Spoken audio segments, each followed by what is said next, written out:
Karacadağ'da bulunan bir şelale.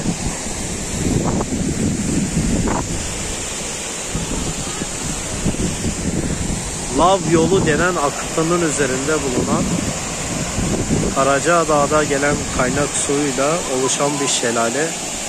Bu gördüğünüz kayalıkların hepsi Karacadağ patlaması sonucunda oluşan lav kayaları.